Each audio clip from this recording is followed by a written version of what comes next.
Ocean Rise, Stories from Japan. I'm Toby. I'm Andri. And today we welcome a new guest on the show, Lito. Thank you very much for coming. Thank you very much for having me. Lito, you've been in Japan for a very long time, 18 years now, and still counting, right? Yeah. You're from Canada originally, and now you're doing a lot of things. But today you came on the show to talk a little bit about streaming from Japan, right? That's right. Quite unique and rare to meet streamers. But before we get into that, can you tell us a bit more about yourself, your background, and like how did you end up here? Okay, well, so I was born, no, I'm just joking. Yes, I have lived in Japan very much close to like 20 years. I've had this kind of connection with Japan ever since I was a little boy. And I think a lot of people come to Japan for different reasons. For me, it was like the ancient history. We're talking about samurai, ninja, geisha, that whole kind of feudal period. It's interesting because we just had this conversation with the previous guest, and it seems like if you came to Japan more than 10 years ago, or like 15 years ago, it really seemed like that was the attractive part of coming to Japan. And now the generation that's coming now is more attracted by anime and manga and like all this kind of new interesting content that is coming out of Japan. Right. Well, I was gonna say the opposite of it is kind of that modern kind of what we think of modern Japan with all its like anime and stuff, and that totally got me as well. And I'm also a big video game person, so like when I was growing up, it was the Nintendo just came out and Super Mario and all that, so that was kind of the other pull to Japan. So those two things and that contrast of the ancient and the new is very, very exotic and attractive. Yeah, so that what spurred the move? Like all the way from Canada, you're like, okay, I'm gonna live in Japan. Yeah, you can like video games. Going all the way to Japan to play video games, it's another thing, right? Right. It was kind of a multi-step process for me, right? So I had this infatuation with Japan.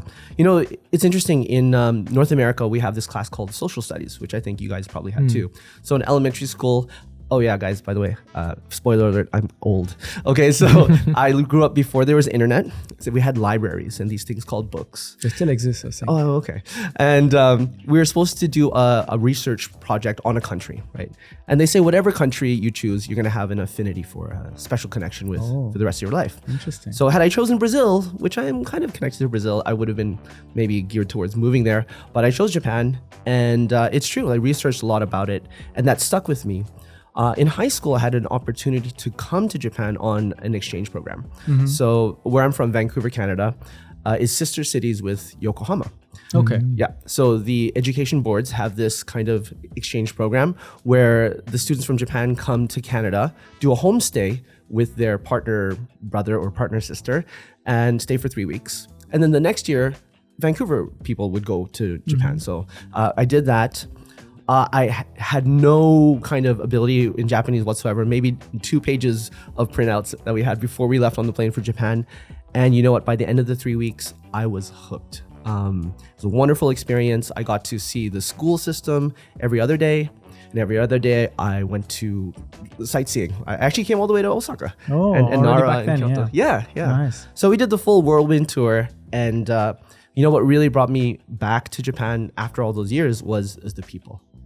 In the society and the culture. There's just something, I don't know, the sense of respect and sense of welcome. Do you feel like that's different from Canada? I think Canada is a very friendly country, but there are things that just set Japan apart. Like, for example, I had gotten lost a couple times when I was visiting Japan after that. And out of the blue, like a Japanese businessman would just say, in kind of broken English, say, "Can I help you?" You know, and I'd be like, "Yeah, I'm trying to find this place." "Okay, follow me." You know, and they'll hold you by the hand basically, and kind of go out of their way to bring you there. That's crazy how they do it in Japan. They actually take you to the place. They take you to the place. Don't point, just yeah. I mean, even in a world of Google Maps and things like that, that ability to just kind of take time out of their day to show you around is phenomenal. Maybe you guys have experienced something similar. I have actually. Same story. Kind of like, I was looking for a station in Tokyo quite a few years ago when I didn't speak any Japanese, and turns out there's one station called Setagaya and one called Setakaya. Okay. And I didn't remember which one I had to go to and where to go, and some gentleman kindly helped me to go exactly on the right line, because there's many lines of trains going from Shibuya station, and it was quite confusing, but I think many people have that story. Right. So after your school trip, your exchange, you were hooked in Japan, you go back to Canada, and then you're like, okay, I'm moving. How was that move like, and where did you end up? Oh, that's a good question. So despite me feeling like gung-ho, like my heart set on Japan, there's always like this fear of leaving your comfort zone. Vancouver is a big city, but I knew through my experience that if I had moved to Japan, like a city like Tokyo is like super massive and super overwhelming. Yeah, it is. And then there's also the language barrier, and then there's the fear, like, will I be able to find a job? And all of these things kind of go in your head. But what tipped me over the edge was I actually had a Japanese girlfriend at the time. I don't want to get too personal, but she had to come back to Japan. Now, why I came to Osaka rather than like Yokohama and Tokyo is because she was from there, right? And a lot of my friends said, Lito, you should really check out Osaka. I'm like, why? And they said, it suits your personality. I'm like, what does that mean? So I decided to take the plunge with her. We went together, and yeah, they were kind of right. Well, yeah, definitely the right choice. Yeah. Osaka over Tokyo. Yeah, I mean, I think Osaka is the type of Japan that you never learn about, but once you get here, you're like, yeah, that's right. That's awesome. That's true. When you're not living in Japan, it's not necessarily on many people's radar, right? I remember when I moved to Osaka, and I first told some of my friends back home, I'm moving to Japan. Oh, you're going to Tokyo? I'm like, no, Osaka, what? Yeah. And then, nobody knows. People know Tokyo, Kyoto, and that's about it. Maybe, of course, they know Hiroshima or Nagasaki, but for historical reasons, nobody really knows Osaka, except maybe people that are from nearby countries, because it's a popular destination for food, for some shopping. But it's not the place most people from Europe or maybe North America think about moving as a city. How did you arrive here? Was it an easy process for you to move all the way? Easy to set up and find a place to stay? Oh, that's a really good question. I mean, for a lot of people, I think their first entry into Japan is like through some JET program, which is a Japan exchange teaching program or whatnot. And so they kind of help you out with everything and find a place and get employment. But for me, I came with my ex-girlfriend, right? So her family was really kind and let me stay with them for the first like 2 to 3 weeks. Oh, nice. In Amagasaki, kind of like the hood. So I was very welcoming. Yeah, they're very, very nice. Like, and we were living in their small, it's called a danshi. So it's like this kind of multi-complex apartments. They're like little, like government housing, government-sponsored housing. Basically, right? Yeah. So a family of like 3 children living in this, tiny 2-bedroom apartment, but they're making it work. Now they have a guest, and I'm like, oh my God. Yeah, I might have overstayed my welcome, because by the end of the 3 weeks, they're like, you need to kind of move on. I was getting kind of comfortable there, but finally found a stable job and decided to find a place. And it was me and the ex-girlfriend, just like a really small rental apartment with 2 small 5 tatami mat rooms and a really tiny kitchen, and we made it work for the first little bit. Unfortunately, the relationship didn't last. She ended up going back to Canada and actually married a Canadian. I ran into her once when I was back there. And I ended up staying. And it's been almost 20 years. So. Yeah, wow. What kind of job did you find at the beginning? Was it the traditional teaching job, or did you find something else? Yeah, I think a lot of people come here with that idea of like, I'm going to be an English teacher, just because it's one... You don't need too many qualifications. You can have a degree in anything, really. But for me, like, I actually really enjoy teaching, like in general. So I did find a job with one of the 3 big English teaching companies here, and I chose them because they had the least worst bad reviews. I don't know if that's a good reason to pick them. But they treated me well for a long time, and they were allowed me to go from I came on a working holiday visa, right? So Canadians can do that, Americans can't. And then they liked me, and they decided to sponsor me, and so they gave me my working visa, which allowed me to stay in Japan all these years. Was it, did you already know back then that this is not really what you want to do when you're here in Japan? Oh, that's a really good question. Back then, I think I was still pinching myself just for the fact that I'm in Japan. Like, there were times where I would wake up in my apartment in Juso, and middle of the night, I'm like, oh, like, what? Oh. I'm still in Japan. I'm in Japan. What's going on, right? I mean, that novelty does wear off. The English teaching job at one point became a bit autopilot.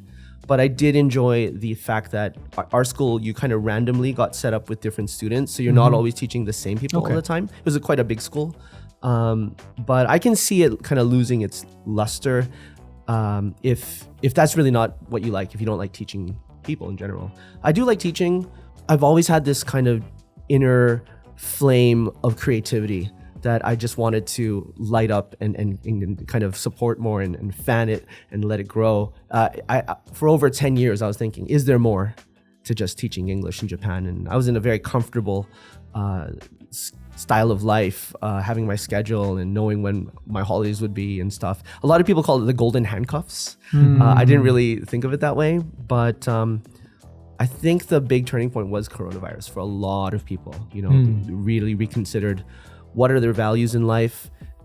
If I'm going to go with this coronavirus thing, will I regret what I've been doing? And a lot of people kind of reimagined what their life would want to be, right? So for me, that was like, okay, this is the time. Time for change. Yeah, time for change and time to, if I'm going to do anything creative in my life, now's the time because we aren't getting younger. So from all the creative things you could have been doing at that time, you turned to streaming. And how did that get started? Why the interest in streaming and kind of basically filming yourself live and you're mostly showing around the country, right? From what I've seen on your channel. Great. That's a really good question. I think live streaming is not for everyone. So kind of a bit of a caveat there, right? It takes a certain kind of person and personality to kind of entertain people in a sense. And you have to have the gift of gab. So they say dead silence is really bad for live streaming, right? You always want to be talking. Two reasons. So one, I really feared editing and it's still kind of hard. To being lazy. Basically. Yeah, basically it's the easiest thing, right? And the other thing, I do have a bit of a music background. So I was in cover bands for like pretty much all my time here. And it felt a bit like doing a live show in front of everybody. So that interaction with the audience, which I really love, was there. I wasn't singing or anything, but I still felt I was on a stage of sorts. So it's kind of comforting. So you set up your account, you kind of started with YouTube, and you're still mostly on YouTube. Yeah. Why the choice of streaming on YouTube over Twitch, which probably is the most popular streaming platform right now? That's a really good question. And I have nothing against Twitch. And I have a lot of friends who actually help me out with getting affiliate, which means like you can be monetized basically. So Twitch is great. The only thing that scares me is that it's going to swallow up all my time. So what Twitch wants, because it's a platform that really relies only on live streaming, there's not a lot of replayability there, is every time you go live, it's a minimum 3-hour commitment that they're hoping you to do. Oh, really? Yeah. What happens if you don't? You just won't get the exposure, right? And enough viewers. So it's all about getting eyeballs. And the longer you are on that platform, the more discoverability happens. There are a lot of cool things that are built into it. So say, for example, if I end my stream and I see that maybe Andrew's on Twitch too, I'm like, hey guys, let's go raid Andrew. So I can send all my viewers over there. And that's the kind of thing that's built into the community. And that's really cool. And it helps with discoverability. But if you're only on an hour, that's really short in the Twitchverse, I guess you could say. Whereas YouTube, because there is replayability, people can access your live streams even after the fact. And then you have the choice to make evergreen content as well. I think people can discover you in way more different angles. To kind of repost your streams into videos and like have the content on there. Yeah. Your channel now is called A Little Bit of Japan, a kind of pun to your name, Lito. I didn't make that up. I have to shout out for JJ, one of the people in my inner circle. He's an amazing person in design and marketing, and he came up with that. So it really stuck with me. So you've got your cool name, you've got your channel set up, you start streaming. How do you, when you start the streaming career here in Japan, like how do you decide on a topic? Because I would say, maybe this is my impression from having consumed a little bit of online streaming, the vast majority is just gaming. And recently there are more and more channels doing these kind of, I think the category on Twitch is called just chatting. It's people interacting with their audience and listeners. How do you decide on what to do? Because you haven't gone really any of those routes. It's a good question. And I'm still trying to figure out like what's my thing. I think before you figure it all out, I know a lot of people want to have it all planned out. And that's great and all, and I love planning, no doubt. But if you analyze things too much, then you never start. That's true. Yeah. And I don't know if I can reference Andrew, but I saw you when you first started doing stuff on YouTube. And I was really respecting of you that you just did it. You just put something out there. And I think that really is the first step. So I was hesitating for about 8 months of going live or not. And we stayed at this really old, kind of like an Airbnb in Shiga. And I thought, okay, this is going to be a cool place. It's over 100 years old. I don't know what I'm going to talk about yet, but the fact that we're here and I know my channel is going to be something about Japan, let's just live stream and see what happens. And you know what? It was fun. It was nerve wracking. And people came up. They showed up. And I was probably friends and family at first, right?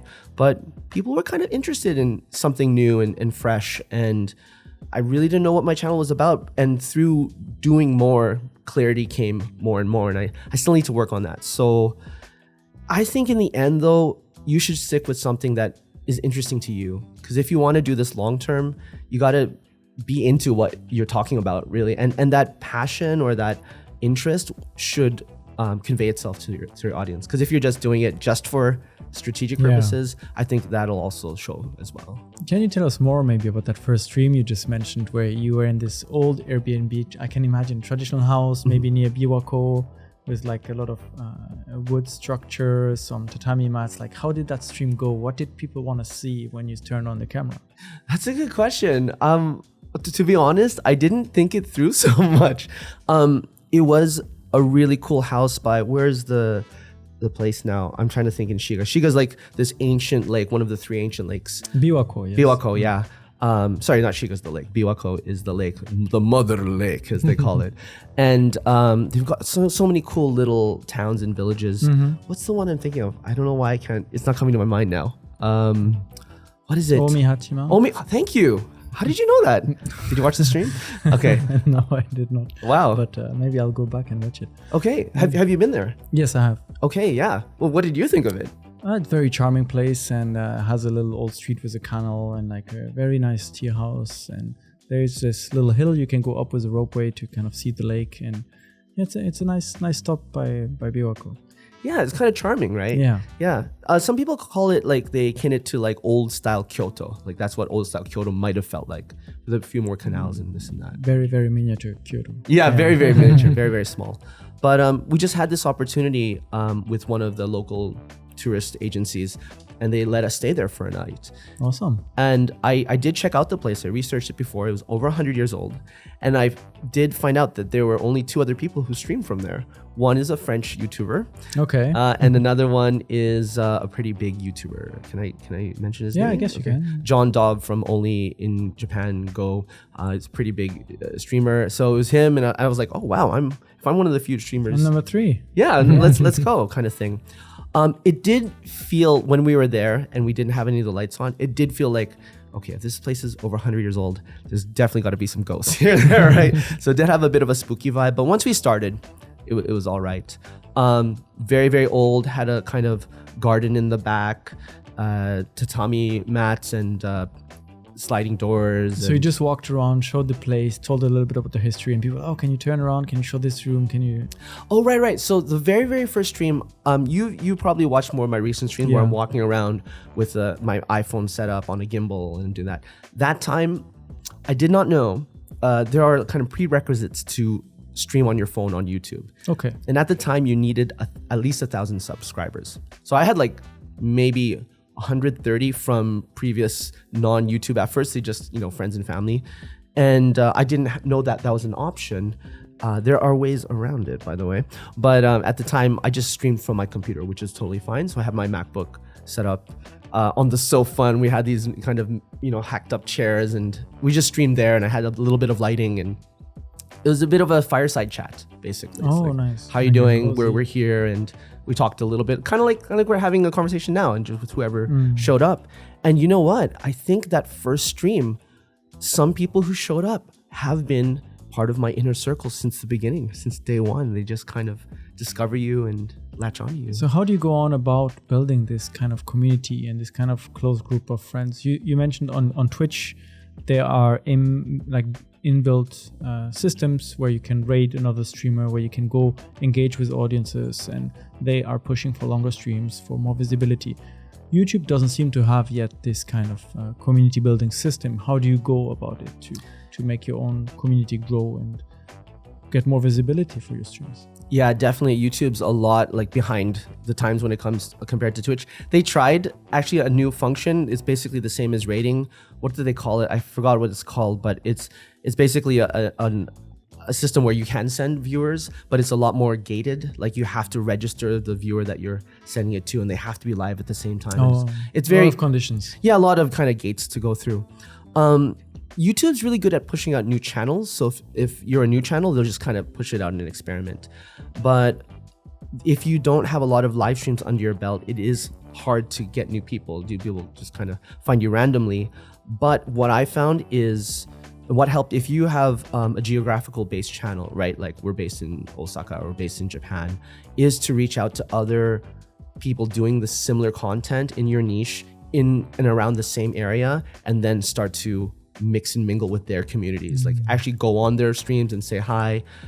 You don't want to, everybody has a tendency when they first start, it's like, hey, how you doing? Hey, by the way, check out my live stream, check out my channel. And you like drop your link and that's like bad etiquette, right? Yeah. You know, you should be respectful to other people's channels. If they're live, keep the main focus on them. But, you know, interact with them and people will naturally get curious about you. And yeah.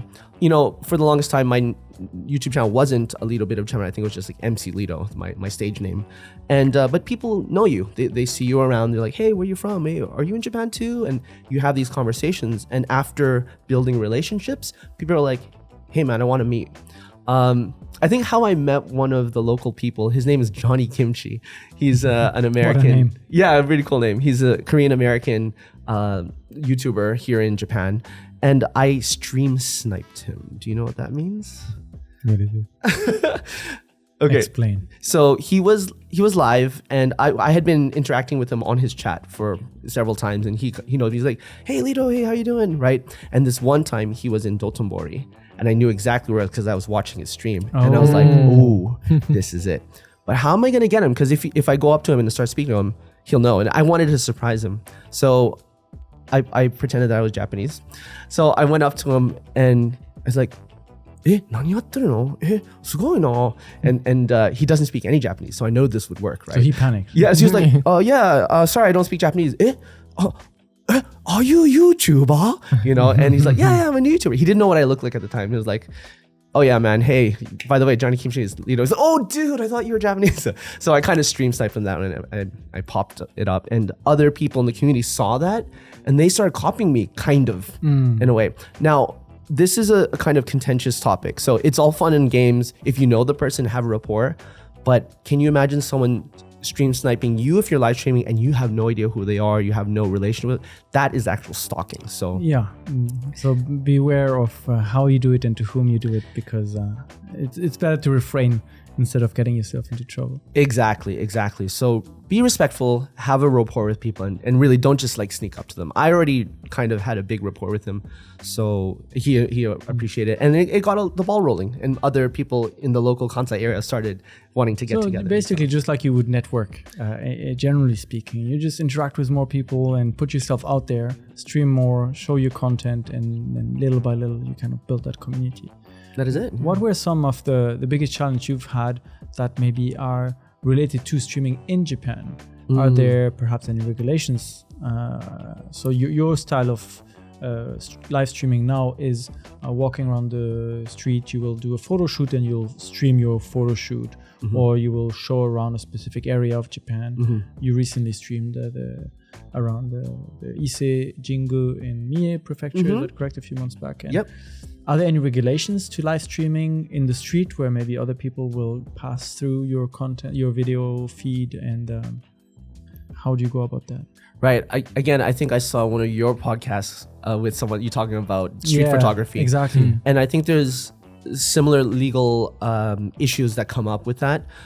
I think in reality, though, it's more of common sense and also respectfulness. Like, I don't want to have people's face on that are not aware that they're on camera. So if I am in public spaces, for the most part when I can, I will try not to show other people. I will try to keep it with me. And, sometimes people have masks and stuff, but I won't intentionally try to put other people on. And your stream was your phone, right? So you don't necessarily have this big camera at the end of a tripod hanging from your hand. And True. Yeah. It is still a bit kind of suspicious, but it's better than like having a big rig. It's true. And I try to be a bit more incognito in places. But if it does say no videos, no camera, or if you go into, say, for example, an establishment, a restaurant or a building, and they say no video here, you just got to be respectful of that. For sure. There was one time I was in Kamakura, where the giant Buddha is there near Yokohama. South of Yokohama. Right. Yeah. And I was in this gift shop and we were shopping for trinkets and I was live streaming and I was like, oh, this is great. Hey, we're going to promote this business and whatnot. And halfway through the stream, the owner comes out in a very concerned look and she's on her phone and she's talking to somebody. I'm like, oh, no, what's going on? She's like, no live stream, or no video, no photos. And we did not notice on the door it said no videos or photos of any sort. And I think it was because they were selling kind of iffy intellectual property things that they didn't want to get out there. So we had no idea, and we were really trying to just promote the place. And in the end, they wouldn't even let us buy the stuff that we put in our bag that we wanted to buy from them. They just shoot us away, and it was like, okay. So that's probably one of the worst things. I've seen so many streamers in Japan get denied entry to places. It's a tough thing. I want to be respectful.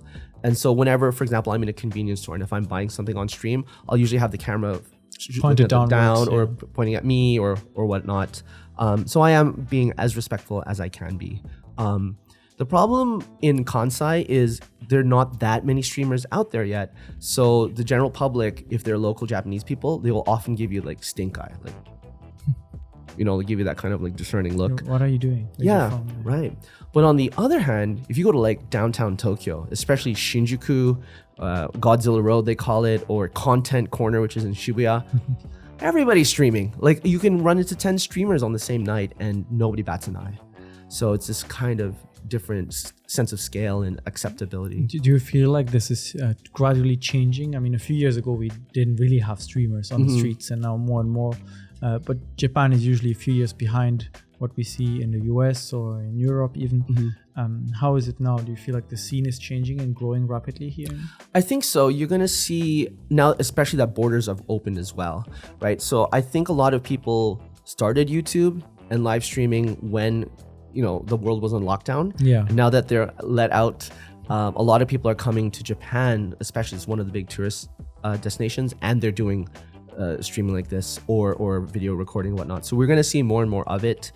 Will Japan ever enforce privacy laws? I don't know. I heard there's stuff in Europe about that now. Yeah, it's common. So whether that makes its way to Japan or not, I don't know. But Japan's it's a weird one because one, they need more. The government wants to promote Japan more for tourism, even though the borders are open now. At the same time, they want to, how can I say, regulate a little bit more. Regulate a bit more. They're known for just like putting the ban hammer on things, right? So they'll shut down a channel just because they were covering the sumo a little bit. They'll shut down an anime channel just because, even though there's nothing that they copyrighted, but just they have fan art about one of their anime. So they can be just very, on a whim, just kind of. From one day to the next, you might have a new law pass, a new bill, or a new just institution just enforcing a new rule, and suddenly your stream is gone. It's crazy. Yeah. I mean, I don't want to put this too much out there, but there's stuff on the Twitch community when one person, it made news, actually, I think national news in Japan, where this, I can't remember the details, Nigerian Twitch streamer. Oh, was it a few weeks ago? Yeah. I don't know if we should maybe not put names, but yeah. I know who you're talking about, right? Who was basically walking around live streaming himself while playing racist music, harassing people on the train, harassing people at Disneyland in Tokyo. And there was even this big news of a group of Japanese streamers going to his house and kind of confronting him. Okay. This kind of streamers wars. Yeah. Streamers war. Yeah. I don't know if this was gonna make the cut. If you don't want it to know, I know the guy's house. That's not his house. So everyone thinks it's his house. It's not his house. It's another person who he invited him to stay over because he wanted to help him out. But now everybody's targeting the owner of that person's house. So it's not him who's doing it. But so these are like the dangers a little bit of streaming, right? Because where do you draw the line between your public life, what you're showing to people, and your private life and what you keep to yourself? That's it. And it only takes one bad incident for the government to say, okay, guys, you're done, It's over. It happens so many in other regions too, like drone laws, right? There was not a lot of drone restrictions in Japan, and still isn't compared to other countries. Like in Canada, you need a full-on pilot's license to fly a drone. You need to be able to talk to air traffic control and this and that. It's crazy. In Japan, you don't need any real license. You just got to register your drone. For the longest time, you didn't even need to register your drone. It wasn't until a crazy guy took some radioactive soil from Fukushima and tried to deposit it on the prime minister's apartment. Then they locked it down, right? So well, that's usually how rules happen, right? Everything's fine until one person does something that's, to say it bluntly, like very stupid, and then they are forced to set up a rule to prevent other people from following suit, right? Exactly. Yeah. I want to talk a little bit more about the technical side of streaming, because I think it's quite challenging. We have the traditional image of the streamer sitting at home with a full setup. You're doing it on your phone. Why have you chosen to live stream on the phone over, for example, a proper camera? You've brought your camera with you. What is it about the phone that makes it maybe more convenient for you as opposed to a camera? Right. So if we're talking about like a studio setup at home versus what they often call an IRL setup, so in real life streaming, right? The two main ways of doing that is with a phone. Or with a full-on, they call it like backpack setups. I don't know if that's the actual word, but they're full-on setups with like basically a portable computer with a couple routers in there and batteries and the whole works. Your backpack. In your backpack. The thing is usually pretty heavy, and then you have usually like almost like a Sony shoulder-mounted cam that has a bit of stability on it. And Sony doesn't even make those cams anymore. They're hard to find. Okay. So there's a lot more investment with that. But the good thing is, with that setup, you're not tied to the three big networks as much, like the cell phone networks. So you could get like really bad reception in some areas. That setup allows you to kind of stream more, have better connection in like the countryside area and whatnot. But you're carrying a lot more around with you. So those are the two popular things. They do have a very different look and feel. Yeah. So a lot of people on Twitch go with the backpack setup because there's also more integration with the chat. They can put more overlays and put more notifications that come up when someone subs and whatnot. It's a lot easier to do that because I don't want to get too much into the technical details, but basically they have a setup at home where they're going through to their server and then overlay things, and that goes out to the stream, right? But when you're on your phone, it's basically what you see is what you get for the most part. I use an app called Prism. One thing that's good with it, it circumvents the minimum requirements of subs. That minimum requirement now is, I think, only 50 subs now. It used to be 1,000. That's a very low number now. Yeah. Reduced a lot. Yeah, I think they kept it that way because maybe it was still kind of like a beta phase. But so they're kind of allowing more people to do it. But the problem with your phone is it'll run out of battery more, and it tends to overheat in hot weather. And in the summertime, it is hot in Japan. The stream shuts down after 10 minutes. All the time. So the problem with that setup is overheating, battery, and also connectivity. So if you're like in a tunnel, you're underground, you're sitting in a place where an event, for example, where a lot of people are on the cell phone network, you're gonna have bad connection, right? So you said at the beginning of our conversation that one of the key things for a successful stream is to like be very engaged with your audience, and that a stream where you have long silences is very bad. So when you walk around the city, how do you keep engaged with the audience? I can imagine maybe on a phone you may see the chat, but it's harder you have to watch where you're walking, you have to show things that are around you, pay attention to that, and at the same time, how do you keep up with the comments and the people that are following you? That's always a challenge, yeah. I think with a smaller channel like mine, where maybe I'll get roughly 20 to 25 people on at the time at most, it's a little more manageable because like you can still kind of scroll back. But if you see streamers with like 300, 1,000 people, the chat's just a constant scroll, right? It's just like this blur of text. Non-stop messages. So in that case, it's kind of like roulette in a way. It's like hopefully they'll see your chat when you glance down at it. So for me, like I'm very kind of sensitive to the chat and always kind of looking and trying to find places. If I'm walking and it's dangerous, obviously I'm going to tell the chat, guys, I'm kind of walking right now. I'll check the chat as soon as I get to the next corner or the next red light. And we'll go back and scroll and check people's whatever they said. But yeah, it is hard. There are ways around it too. So if you're a very active streamer, what you can do is you can have a little like Bluetooth speaker on you and connect through the service that basically turns your chat into, those computer speeches like Daniel 427 says, that was a really nice ride. Where are you going today, Lito? That kind of thing. So while you're walking, you can hear that, but it's a bit more intrusive, right? Because like the people around you will hear it. But for some Twitch streamers, like that's the whole shtick, right? That's the part of it. And then on Twitch, you can spend points to actually play a sound clip. So it'd be like, yeah, or be like, or whatever, and then they interact with you while you're eating ramen in a restaurant, and then suddenly, and like the person next to you is like, what?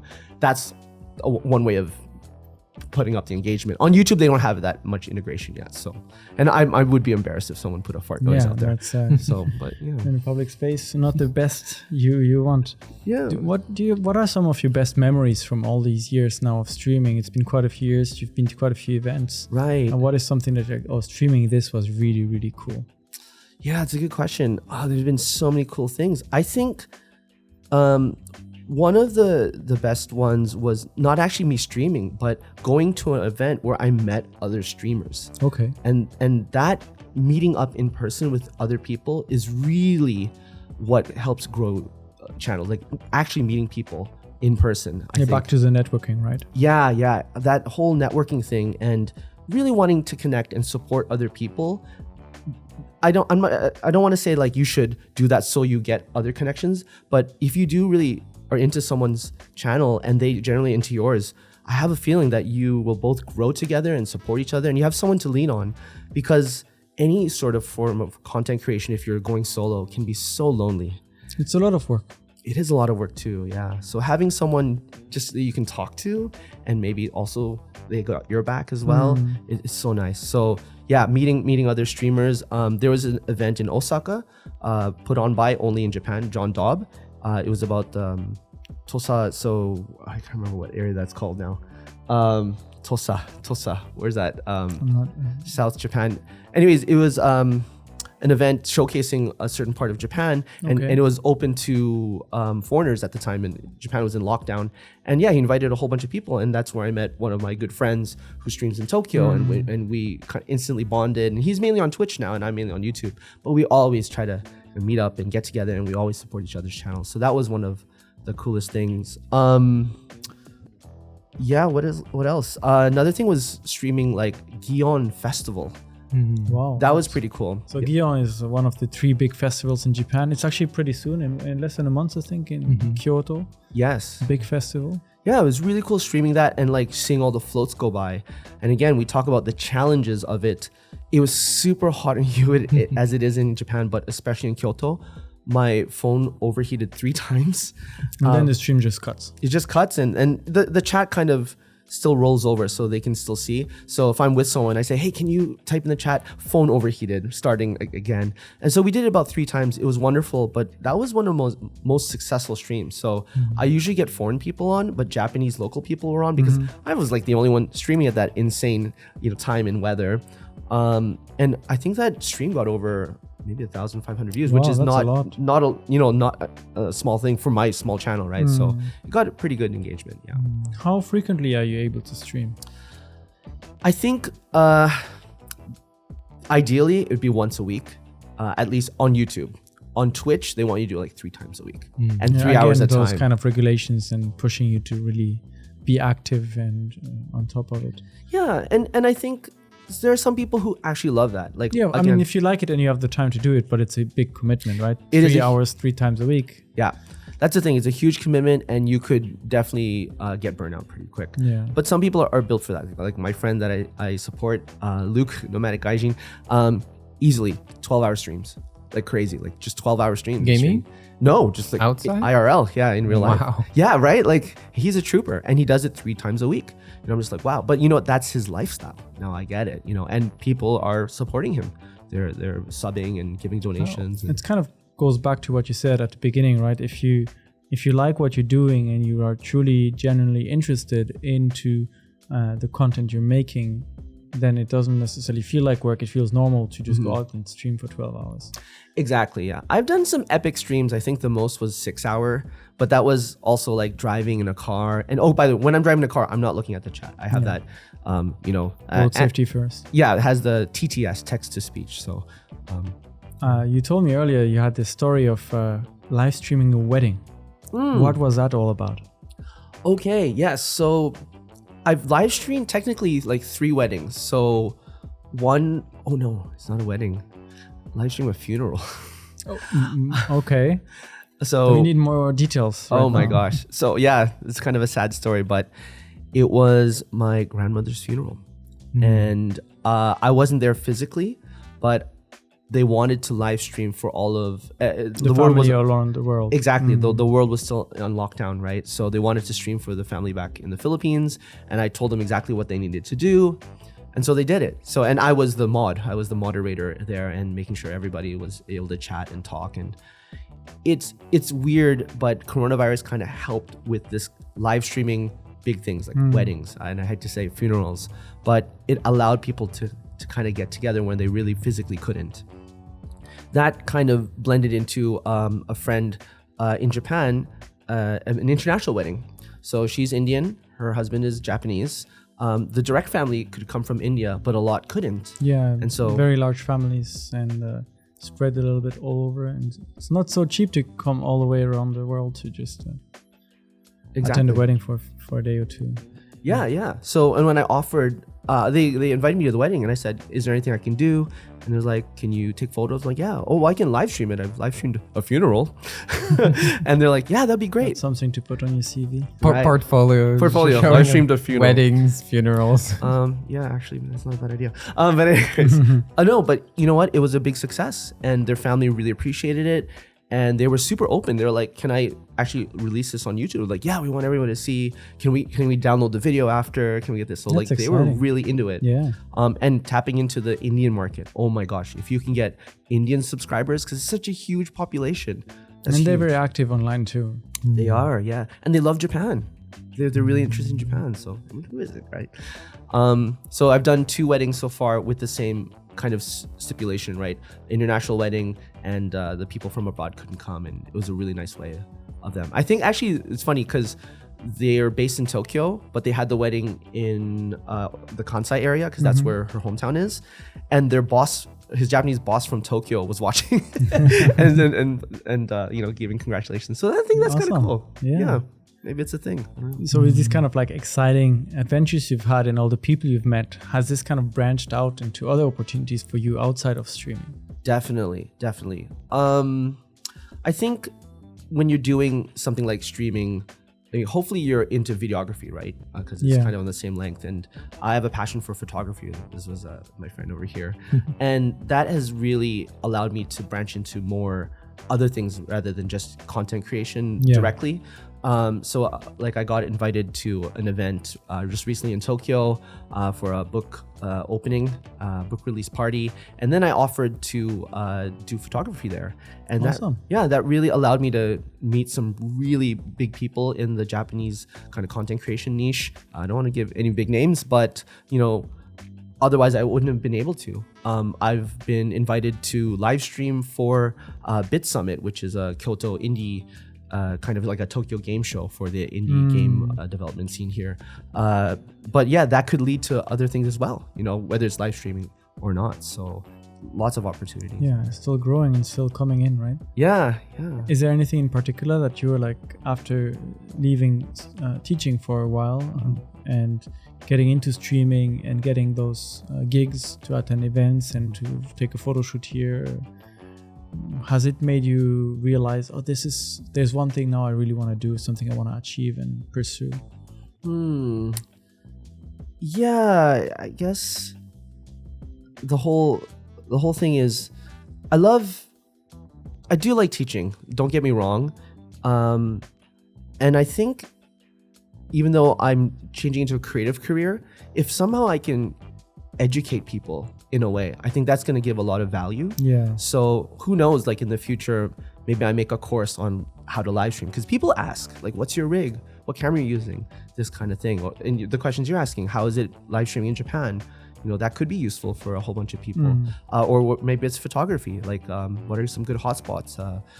Should I buy a camera in Japan? And there's a lot of photography channels out there, but yeah, to help people with information and valuable education, I think could be something that I'd want to do in the future. I don't know. I just want to share my passion of Japan with people, and I hope that gets through. Yeah, I don't know. I hope that answers your question. Yeah, it does. I mean, clearly you're discovering new passions and learning new skills.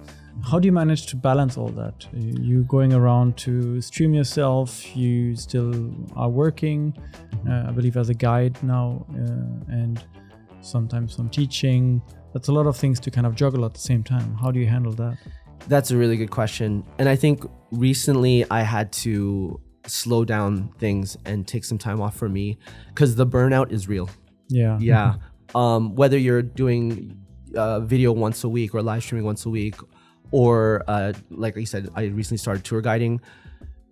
I now know that there are kind of peak times in the year, and those times I'm absolutely like crazy. I'm working 16-hour days and there's no time for me. But as soon as that's over, I think I just need to take like 10-day vacation just for me. Just take a break. Yeah. Recharge. So I don't know. This was my first season. This was a really crazy year because the borders just opened. And so everybody was, I think, scrambling to, especially in the tourism industry, right? There was way more demand than supply. And everybody was just like, oh my God, we're turning people away because we don't have enough seats. We don't have enough tour guides. We don't have enough whatever. So in the future, I'd like to maybe schedule more time for myself, even during those peak seasons, or just do other work that pays a little bit more, and so I don't have to work crazy 16-hour days. In the creative field? Yeah, definitely. Yeah. I'm thinking of actually doing photo tours. That's one idea I had. So I can now kind of guide people around, but I really want to give them lasting memories. So like some professional photos while we're touring them. So it's interesting because everything you've been doing in the last few years seems to build up to that. Right? You've been doing some of the guiding, you've learned live streaming, you've learned photography, and now you can all combine it together. Yeah. Do you have any preferred spots where you'd like to go to take people on tours? Definitely. I think everybody wants to go to Kyoto, and there's good reason why. Yes, there's a lot of tourists here and there, but especially during the sakura season, it's absolutely amazing. Yeah, it's beautiful. With the backdrop of the temples and shrines. One of my favorite places, Arashiyama. You know, we did a hike out there, and if you know where to go, you can still kind of beat the crowds, but get a sense of ancient Japan and nature, and get some pretty good shots in, right? Crowds are getting crazy now after the reopening. Yeah. So you really need to know like where to bring people, or if you're guiding them around, keep that in mind, because it's going to add more like foot traffic time and this and that. But Arashiyama is like still one of my favorite places, but the back hills is where I really like. Awesome. Yeah. I think I have like one last question that I really want to ask you. Okay. And you mentioned that you want to maybe continue teaching in a way, but maybe not English, and sharing your experience with others. So what would be one of the advices you'd give to someone who is now in Japan or has recently moved and wants to start live streaming here? Oh, that's a good question. It's a really good question. I would say get a good phone, monthly package that gives you unlimited data. Yeah, you need the data. Yeah. So that's big. You don't want that to be an issue. How much is that? How much does it cost? That's a good question. I'm with SoftBank right now, and I think the unlimited package might have been a bit of a cheaper price because I'm a legacy user. I've been using them for a couple years. I don't remember, maybe around 6,000 yen per month, somewhat. Not too expensive. $50 more or less. Yeah. And I don't use my phone as a phone really. It's just mainly for it's like a mini computer and for streaming and stuff. So I hardly make calls on it. So that brings the price down. Maybe in a month with other fees and whatnot, maybe 7,000. But yeah. But find a good service provider that gives you unlimited. That's the first thing. and get a phone that you like. Whether I'm an Apple user, but hey, Android, whatever. But something with a good camera. I think that's obviously Yeah, gonna you be want key. good video quality, right? Right. And if you had a bit more in your budget, get a decent gimbal. Like I usually use a DJI, but scrappy is not crappy. So what I mean is there are times where I won't have my gimbal with me, but don't let that stop you. Just whip it out, do your best, your ninja grip, your ninja walk, and just go around and just have fun. Even without all of the tech, all you really need is an internet connection and a phone, and you're good to go. And just be respectful. Yeah, be respectful. Yes, thank you very much for sharing all of this, Lito. Yeah. Is there perhaps something that I haven't asked that you would have liked to talk about from all your experiences here in Japan? I would say if you're at all interested in actually like living here, a good thing is to kind of try before you buy. So come here on a vacation, see what it really is like, and if you're totally gung-ho, when there's a will, there's a way. So get over here somehow, whether it's teaching English or if you have any other skills that can get you here. And then to have an open mind, because Japan is a wonderful place. It's not a perfect country, but it's a pretty cool place. And if you have an open mind, you're going to experience it in a way that's really unique to you. And who knows, after a few years, you might find yourself here for a long time. Yeah. Like me or like us. First time I came here more than 5 years ago, and I've never left, even traveling. So I've been here for 5.5 years, and that was my first time coming. So technically, I'm first time here. Wow. So you haven't looked back. Yeah, I mean, I want to go traveling, but the COVID situation was kind of in the way. I wanted to go to Thailand and like places here around Japan. But yeah, basically I came here and never left. Can I ask you guys a question? Yeah, please do. All right. So a lot of people ask me, so Lito, are you going to stay here for life? Like, are you here forever? What's your answer to that question? My answer is yes. Wow. Wow. Very quick. Why? I just feel home here. It's I have everything I need. I have my girlfriend as well, and I love Osaka. It's super comfortable, a lot of friends, and great place to work, and it's just nice and just enjoying the seasons go by faster and faster, way too fast. I would like to travel a little bit and go to some places, maybe stay for longer, but living in Japan is a really good idea. Yeah, and I would definitely recommend to other people. Really safe. Many people talk about that. Really fun to live here. A little bit maybe expensive if you compare to those countries that I lived in, but yeah. It's really, How about yourself? Well, I've been here almost 20 years now, right? So you're already living here. I mean, I always say to myself, I don't want to lock myself in like, yes, it's forever, but I definitely have roots here.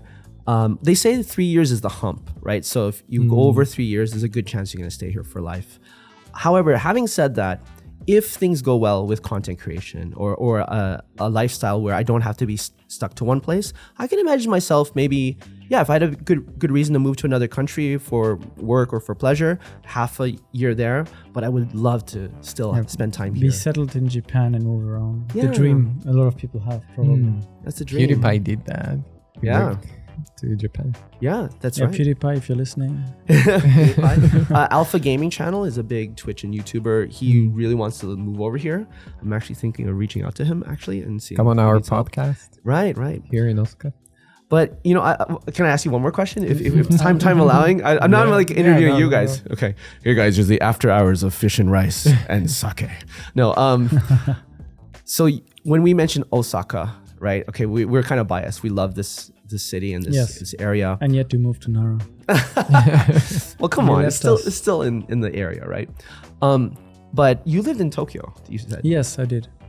Now, I'm now experiencing with my freelance lifestyle that while I love living in Kansai and Osaka and Nara, the opportunities that I find in Tokyo are much more, and the speed of networking is a lot faster.